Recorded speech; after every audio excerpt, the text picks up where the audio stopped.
Olá! Hoje nós vamos para o capítulo 13 do primeiro livro de Macabeus. 1 Macabeus, capítulo 13. Hoje o que vai acontecer? Simão vai suceder a Jonatas. Por quê? Porque Jonatas vai morrer. Simão vai entrar no seu lugar como líder, como sumo sacerdote ali de Jerusalém e um líder de Jerusalém.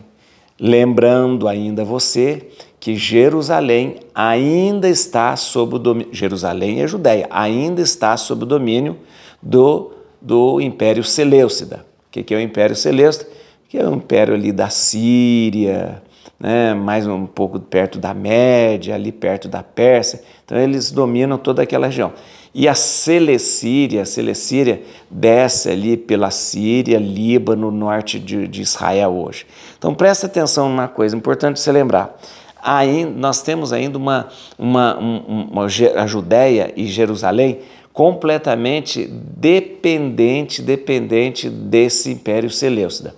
É claro que nós já vimos que tanto Jonatas quanto Judas haviam conseguido benefícios tipo assim: a Jerusalém não vai pagar imposto, a Jerusalém vai estar isento de algumas taxas e tal. Mas é uma dependência. Muito bem. O que acontece? Hoje, Simão vai suceder a Judas, porque Judas vai suceder Jonatas, seu irmão. Jonatas foi preso. Lembra no último capítulo? Jonatas foi preso. Ainda não morreu, foi preso, mas vai morrer.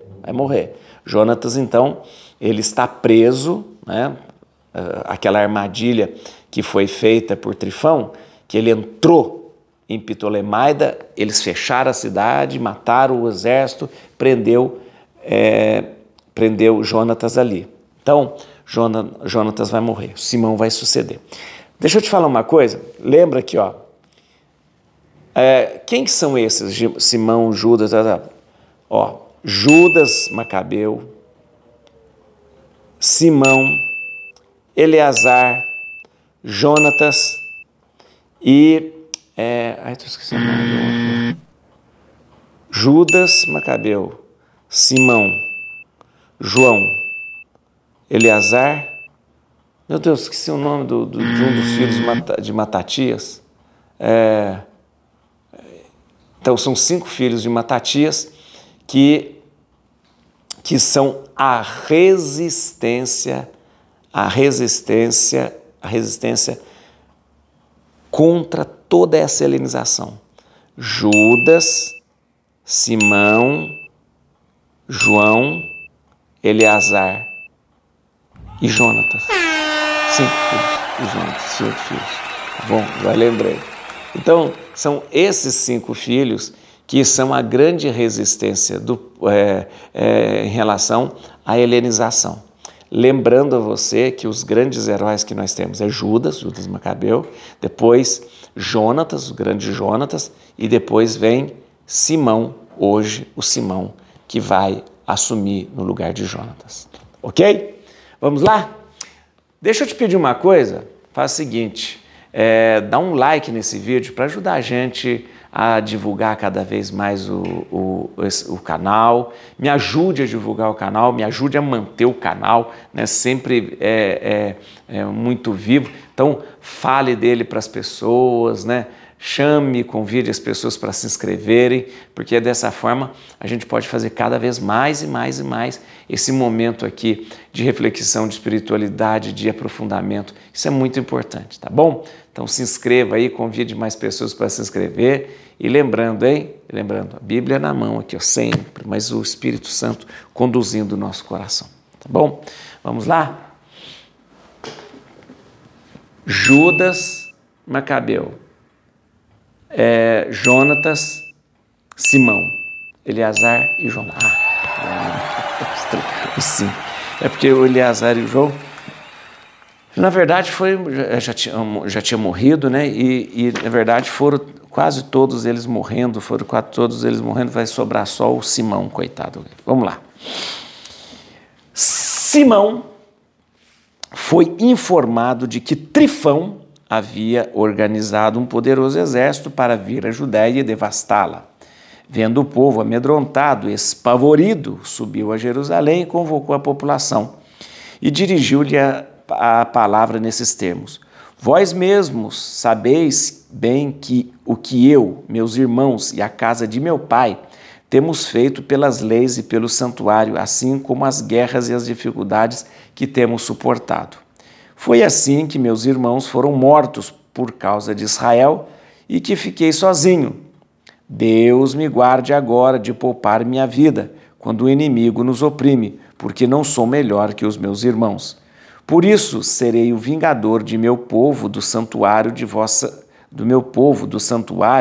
mulheres e de vossos filhos, uma vez que todas as nações, por seu ódio, estão coligadas para nos destruir.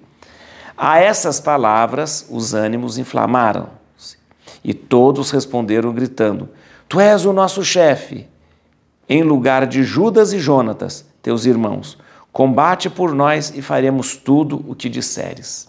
Então, Simão reuniu todos os que podiam lutar, apressou-se em terminar os muros de Jerusalém e fortificou o recinto. A Jope enviou Jonatas, filho de Absalão, com consideráveis tropas. Jonatas expulsou seus habitantes e instalou-se na cidade. Todavia, Trifão partiu de Ptolemada com um numeroso exército para invadir a Judéia. Trouxe consigo Jonatas como prisioneiro, tá vendo? Ainda não tinha morrido. Simão, por sua vez, acampou em Adida, em frente à planície. Informado de que Simão havia ocupado o lugar de seu irmão Jonatas e se aprontava para combatê-lo, Trifão enviou-lhe mensageiros para dizer-lhe: Guardamos teu irmão por causa do dinheiro que ele deve ao tesouro real em vista das funções que exercia. Envia, pois, agora 100 talentos de prata e para que, uma vez livre, não abandone nossa causa. Manda também 2 dos seus filhos como reféns e nós o deixaremos ir. Simão percebeu que essas palavras eram falsas, mas mandou buscar o dinheiro e os filhos, com receio de cair na hostilidade do povo, que poderia dizer: Foi porque eu não mandei o dinheiro e os filhos que Jonatas morreu. Remeteu, pois, o dinheiro e os filhos, mas Trifão quebrou a palavra e não libertou Jonatas.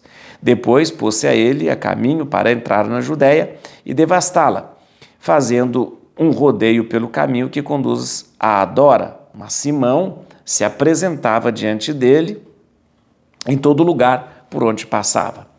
Por seu lado, os ocupantes da fortaleza enviaram a Trifão mensageiros pedindo-lhe que apressasse a ir ter com eles pelo deserto e lhes fornecesse víveres. Trifão aprontou sua cavalaria para partir naquela mesma noite, mas havia ali muita neve e ele não pôde encetar o caminho. Partiu, todavia, e foi à região de Galaade. Quando chegou perto de Bascama, matou Jonatas e o sepultou. Em seguida, retrocedeu e voltou à sua terra. Simão mandou recolher os restos de seu irmão Jonatas e o sepultou em Modim, cidade de seus pais. E todo Israel chorou abundantemente e conservou o luto durante muitos dias. Sobre o túmulo de seu pai e de seus irmãos, Simão edificou um monumento grandioso, com pedras polidas, na frente e por trás. Ergueu ali 7 pirâmides, uma diante da outra, para seu pai, sua mãe e seus 4 irmãos.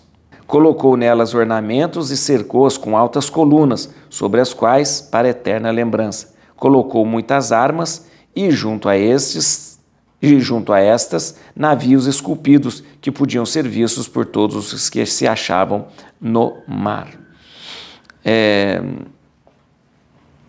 Tal foi a sepultura que ele construiu em Modim e que existe ainda até hoje. Trifão, que servia o jovem rei Antíoco, com duplicidade, mandou assassiná-lo. Lembra? Reinou em seu lugar e usurpou o diadema da Ásia. Ele causou muito mal ao país. Simão reergueu as fortalezas da Judéia, muniu-as com torres altas, com grandes muros e portas, e ferrou-lhes e as abasteceu com víveres. Escolheu mensageiros e enviou ao rei Demétrio, pedindo-lhe que restabelecesse o país, porque Trifão o havia submetido inteiramente à pilhagem. O rei Demétrio mandou-lhe sua resposta e escreveu-lhe nesses termos: O rei Demétrio é Simão, sumo sacerdote e amigo dos reis. Aos anciãos e ao povo judeu, saudações.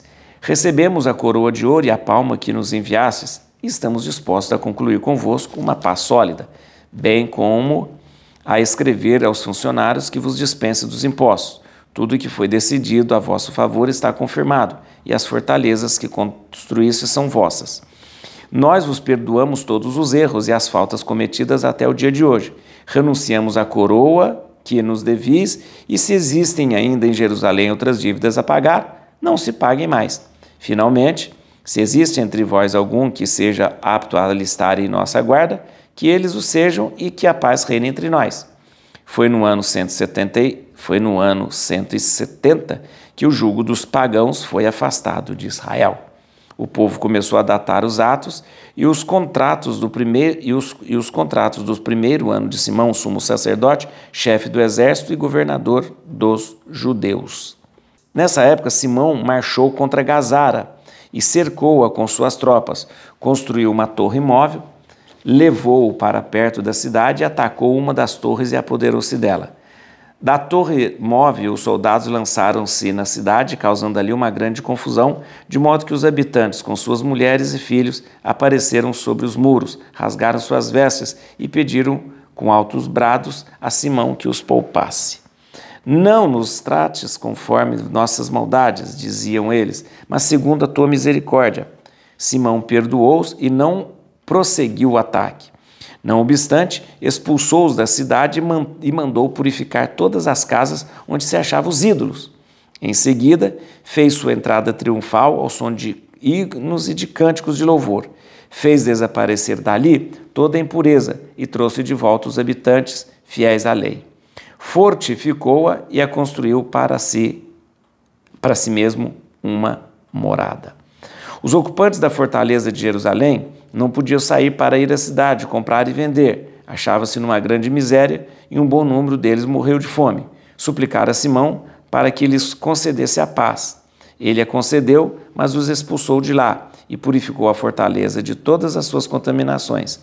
E entrou nela no dia 23 do segundo mês do ano 171, com cânticos e palmas, harpas, símbolos, liras, hinos e louvores, porque um grande inimigo de Israel tinha sido aniquilado. Ordenou também que esse dia fosse celebrado a cada ano com regozijo.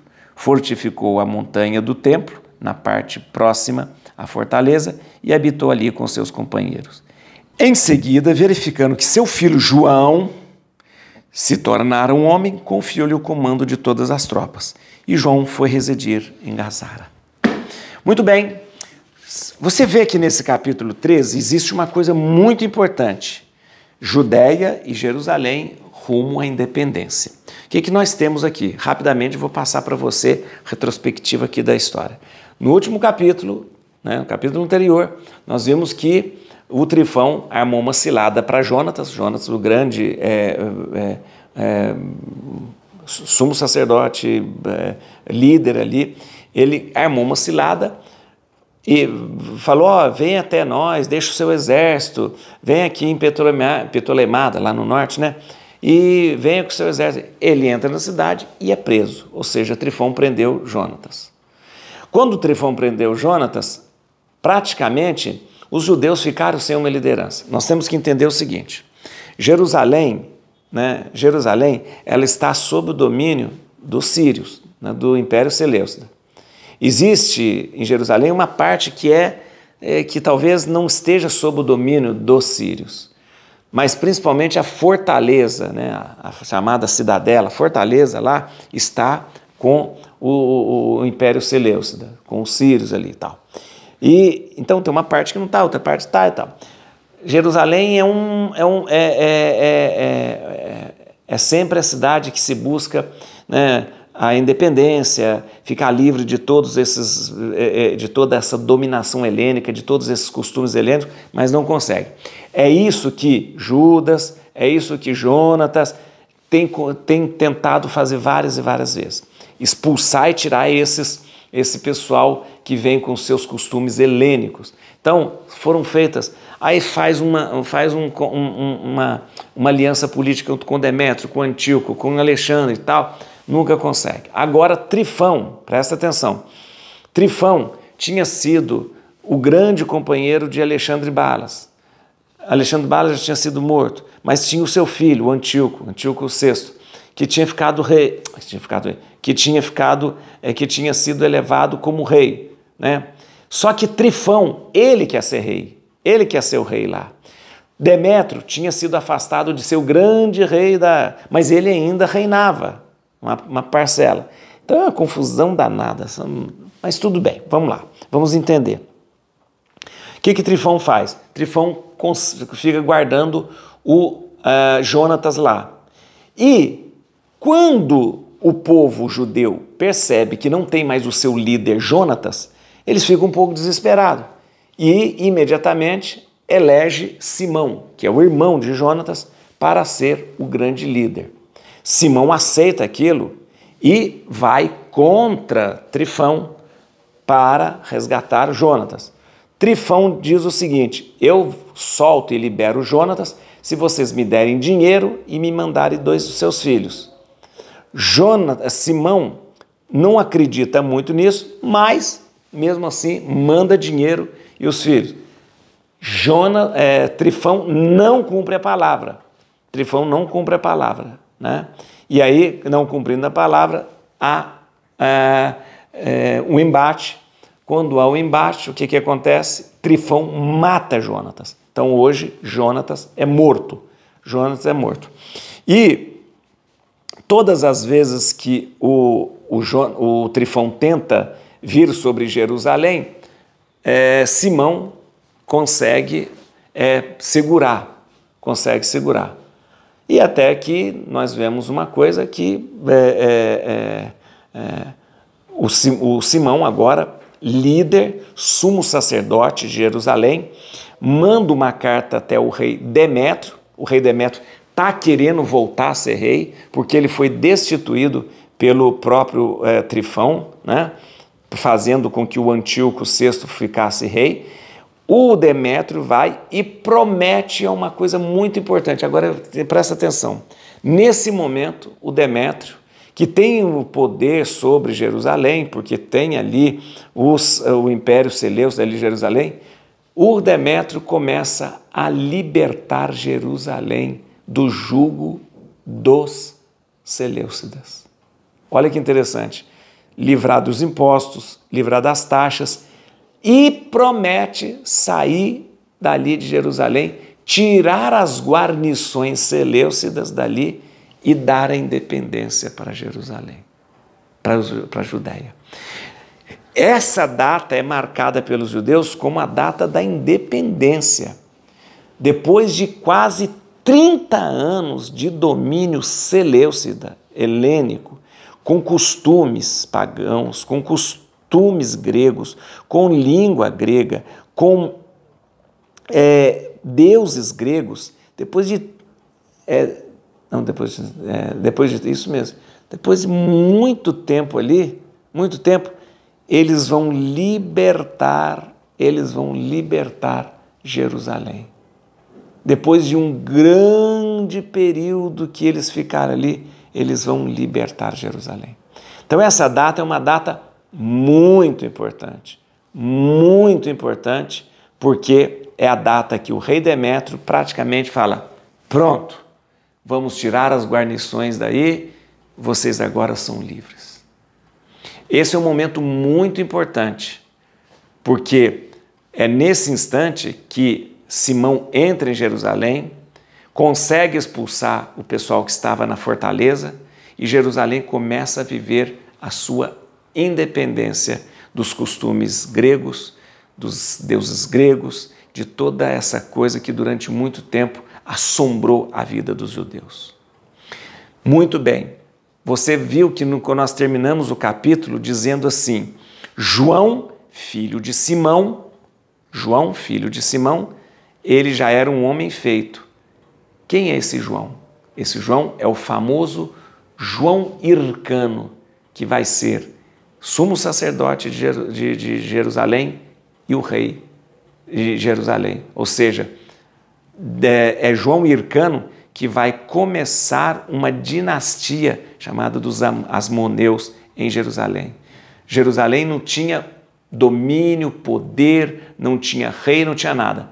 Sempre os gregos ali em cima deles. A partir de João Hircano, nós teremos um rei em Jerusalém, um rei na Judéia. Tá bom? Vamos lá, gente. Vamos ver aqui algumas realidades aqui. Vamos ver aqui. Tá. Versículo 4. Cadê? 4. Foi assim que meus irmãos foram mortos por causa de Israel e que fiquei sozinho. Isso aqui é Simão falando. Simão falando. Foram assim. Por que foi assim? Por defender os nossos costumes e a nossa religião. Eles foram mortos. Na verdade, Jonatas ainda não morreu. Você está vendo? Jonas está preso com Trifão. Trifão vai matar Jonatas daqui a pouco, mas ele ainda não morreu. Tá bom? Versículo 20. Olha aqui, ó, 20. Depois pôs ele-se a caminho para entrar na Judéia e devastá-la, fazendo um rodeio pelo caminho que conduz a Adora. Mas Simão se apresentava diante dele em todo lugar por onde passava. Esse aqui é o trajeto que Trifão faz para entrar em Jerusalém, mas só que ele é surpreendido por Simão.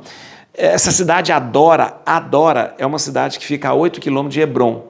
Então ele vem pelo norte, tenta entrar em Jerusalém por Adora, mas ali estava a tropa de Simão, tá bom? Versículo 21, uma coisa interessante. Por seu lado, os ocupantes da fortaleza enviaram a Trifão um mensageiro pedindo-lhe que apressasse a ter com ele pelo deserto e lhes fornecesse víveres. Lá dentro da fortaleza, quem domina a fortaleza é os partidários de Trifão, isso dentro de Jerusalém. Jerusalém está com os judeus, mas a fortaleza está com os partidários de Trifão. E eles estão praticamente cercados ali, e eles vão morrer de fome. É esse pessoal aqui que vai ser depois libertado e mandado embora, tá bom? Versículo 28. Isso é uma coisa interessante. Quando o Jonatas morreu, o Simão pegou e foi enterrar Jonatas junto com seus irmãos, junto com João, junto com Eleazar, junto com Judas, né? Então ele foi enterrar lá. E estava enterrado nesse mausoléu os pais também, o Matatias e a mãe deles. Matatias era o pai. Veja só, é um mausoléu da família na cidade chamada Modim.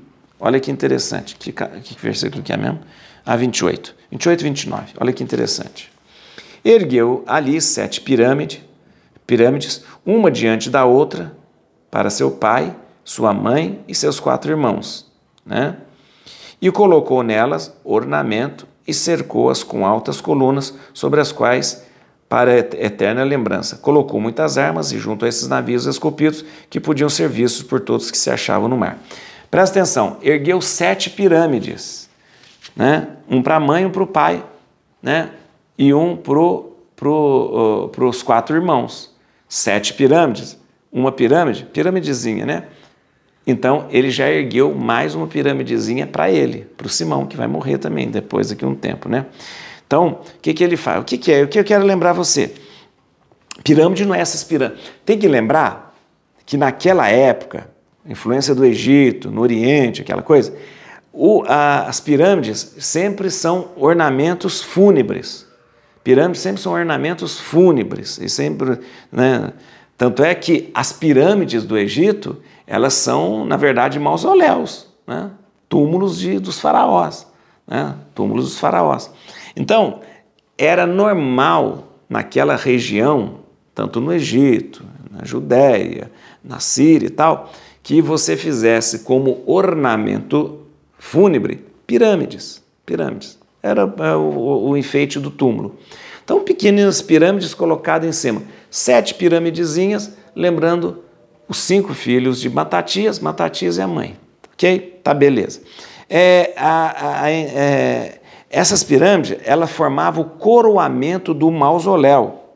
E vou lembrar, são características da arte funerária da época. Então, pirâmide, né, não é coisa, pirâmide é uma coisa que os extraterrestres... Para com bobagem, pelo amor de Deus. Os extraterrestres construíram as pirâmides. Por favor, pirâmide fazia parte da arte funerária da época. É claro que um faraó maluco lá falou assim, já que as piramidezinhas eram arte funerária, meu túmulo tem que ser a maior pirâmide do mundo. Aí constrói lá Kelps. Então, não é assim. A gente tem que ser um pouquinho mais realista quando a gente estuda história, estuda a Bíblia. Né? Tem gente até hoje que fala, como construir essas pirâmides? Foram os extraterrestres. Para com bobagem. Então, normal, faz parte da arte funerária. Outra coisa interessante, olha aqui para você ver, de versículo 29. Colocou nelas ornamentos e cercou com altas colunas, sobre as quais, para eterna lembrança, colocou muitas armas e junto a esses navios esculpidos. Outra coisa que era comum fazer nos túmulos era o seguinte, túmulos com colunas esculpidas, embutidas. Isso era muito comum, isso fazia parte da arte funerária também, né? Ornados com brasões, tudo esculpido. Deixa eu te contar, sabe onde que isso era muito comum no Oriente Médio, mas principalmente naquela região ali da Judéia, e vou te contar, ali em Petra, se você quiser ver um exemplo de túmulo dessa forma, né? Você vê Petra hoje, veja Petra. Petra, né, tem aquelas colunas esculpidas na pedra, embutidas, com brasões, com coisa e tal. O que é aquilo? Aquilo é um mausoléu. Aquilo é um mausoléu, né? Frisos ornados com brasões, isso tudo era muito comum no Oriente Médio. Olha, nós temos o exemplo de Petra, que eu te falei, nós temos o exemplo também do Vale do Cedron. No Vale do Cedron, nós temos vários túmulos que são colunas embutidas nas pedras, né, esculpidas na pedra, né, com frisos, com brasões. Então, na verdade, era um mausoléu. Agora, veja que interessante. Por volta de uns 7 anos atrás, os arqueólogos confirmaram para a gente o que a Bíblia trouxe já no livro de Macabeus. Há uns 7 anos atrás, descobriu-se naquela região, a 30 quilômetros de Jerusalém, numa região chamada hoje em árabe de Al-Mediá, que pela palavra, lembra o nome Modim, descobriu ruínas do que pode ser o túmulo da família dos Macabeus. Vou te mostrar aqui, ó. Estas são as escavações que nós temos, segundo a informação da Bíblia, no local que a Bíblia demonstra, mais ou menos, como eu disse, 30 quilômetros de Jerusalém. Você vê ali uma sepultura ou um mausoléu que corresponde à descrição bíblica. Os arqueólogos atribuem esta ruína como a sepultura, o mausoléu da família de Macabeus. Isso é muito interessante porque é a arqueologia, a ciência comprovando a Bíblia. O livro de Macabeus é um livro muito importante, que não pode ser negligenciado. Por quê? Porque ele é um livro que traz, né, a história da resistência do povo judeu contra o helenismo. Ele é atestado pelo grande historiador Flávio Joséfo. Você sabia que Flávio Joséfo, ao escrever a história judaica, fala e cita muito da família dos Macabeus. Por isso é um livro que não pode ser negligenciado de maneira alguma. Agora veja só que interessante. Essas ruínas, elas se parecem muito com a arte funerária de então. Vou te mostrar agora uma possível, é o que nós temos de mais completo, o chamado túmulo de Zacarias. Veja só, esse é o túmulo de Zacarias. O túmulo de Zacarias é mais ou menos como descreve a arte funerária no livro de Macabeus. Pirâmide, colunas embutidas e esculpidas na pedra, mais ou menos parecida com aquele mausoléu de Petra. Petra, aquelas colunas esculpidas na pedra, é um grande mausoléu, tá vendo? E provavelmente as ruínas que foram descobertas do túmulo dos Macabeus seria uma construção como essa. É maravilhoso saber que a arqueologia, né, traz para a gente, né, essa comprovação da Bíblia. Versículo 41. Isso aqui é importante. Não, 41. Peraí, o outro que é mais importante. Cadê? 41. Foi no ano 170 que o jugo dos pagãos foi afastado de Israel. Olha que interessante. Foi no ano 170, presta atenção, que o jugo dos pagãos foi afastado de Israel. Esse ano, ano 170 da era grega.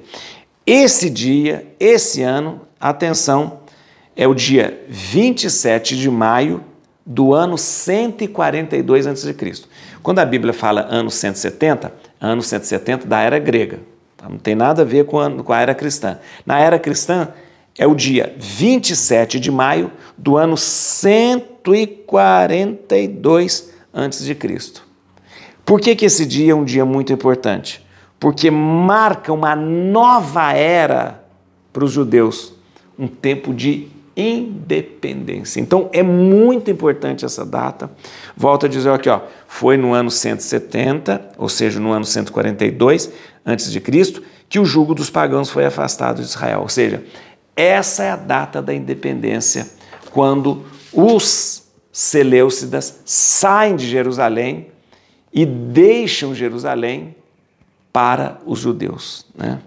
Versículo 42, seguindo aqui, o povo começou a datar os atos e os contratos dos primeiros anos de Simão, sumo sacerdote, chefe do exército e governador dos judeus. Veja que beleza, a supressão das guarnições, ou seja, tirou as guarnições seleucidas, tirou os guardas seleucidas, tirou os exércitos seleucidas, tirou os impostos, tirou as taxas. É uma etapa importante da independência. Gente, é muito importante, porque tudo aquilo, gente, que o Matatias lutou, aí depois o seu filho Judas lutou, aí depois seu filho Jonatas lutou, aí depois o irmão de Jonatas, Simão, lutou, tudo isso é para acontecer esse momento de expulsar para longe os gregos e fazer com que os judeus pudessem ter independência e liberdade. Viu? Versículo 51. Entrou nela no dia 23 do segundo mês do ano 170, com cânticos, palmas, harpas, símbolos, porque um grande inimigo de Israel tinha sido aniquilado. Isso é quando todo o povo, né, principalmente quando Simão entra na fortaleza, né, de Jerusalém. A fortaleza de Jerusalém foi o último reduto que estava tomado pelos seleucidas, pelos gregos, né, e foi o último lugar. Aí quando os últimos soldados saem, os últimos gregos saem da fortaleza de Jerusalém, Simão entra. E isso acontece no ano 4 de junho de 141. Então, ou seja, é um momento muito importante mesmo. Esse dia que Simão entra na fortaleza marca o fim da presença grega em Jerusalém. E aí nós vamos começar um novo tempo. Porque até então, gente, a Judéia não podia ter rei. Era simplesmente uma possessão dos gregos. Não podia ter rei. A Judéia dos reis seleucidas, né? A Judéia não podia ter independência. Por quê? Porque eles eram vassalos do Império Seleucida. Imagina. Agora, né, quando saem os guardas, as tropas, eles conseguem viver sem essa presença seleucida grega ali no meio deles. Por isso eu chamei a atenção para esse versículo. Em seguida, verificando que seu filho João se tornara um homem, confiou-lhe o comando das tropas, e João foi residir em Gazara. João, esse nosso João, é o famoso João Hircano, que será considerado o primeiro rei da Judéia, primeiro rei ali em Jerusalém, o sumo sacerdote. Aquele que é o iniciador, epônimo, né, que chama, epônimo da dinastia dos Asmoneus, que é a dinastia dos reis da Judéia, né, daquela região, reis, que ele vai ter até moeda cunhada com o seu rosto. João Hircano. Não esqueça esse nome, João Hircano, que é muito importante para a história do povo judeu. Et crucem Domini, fugit partes adversa. Vite teleo de tribiuda, radix Davidi. Aleluia.